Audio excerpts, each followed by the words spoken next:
tươi cười mãi là lòng anh thấy vui.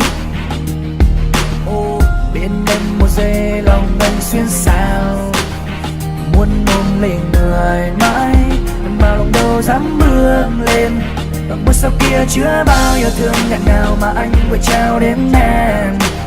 Cơn mưa đi bỗng qua, wow, wow, khiến anh càng thêm yêu em. Mong em được cười mãi khi hoàng hôn buông rơi xuống, anh mãi đứng bên em. Tình này xin trao hết đến với trái tim của em.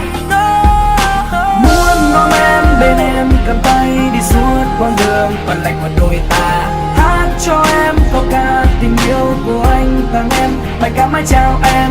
Ngước lên cao trên cao vì sao ngàn mây ngàn gió đang cùng vào hòa quyện.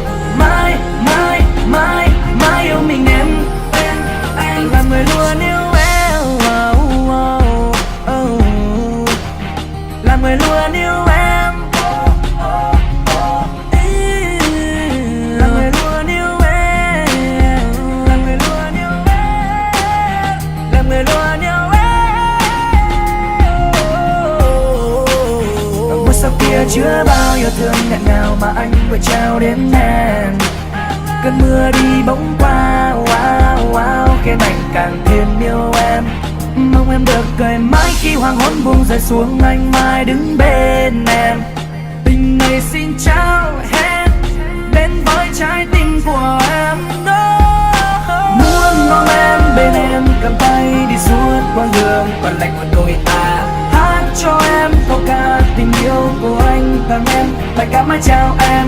Ngước lên cao trên cao vì sao ngàn mây ngàn gió đang cùng vào hòa quyện.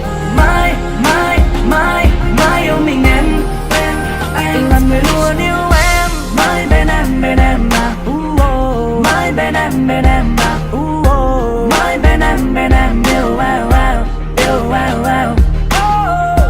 Mãi bên em mà, mãi bên em mà, mãi bên em yêu wow, yêu wow. Cầm tay nói câu ân ái, mong em hiểu cho con tim nhỏ nhói. Và em đó là anh bình minh, nghĩ đến để anh sống, anh vượt qua bao nhiêu thăng trầm thời gian. Cứ đứng đó đi để anh đường mãi bên người, cũng cứ giấc mơ để anh đường mãi bên người. Vuốt mái tóc em, anh ngỡ như em đã cùng về.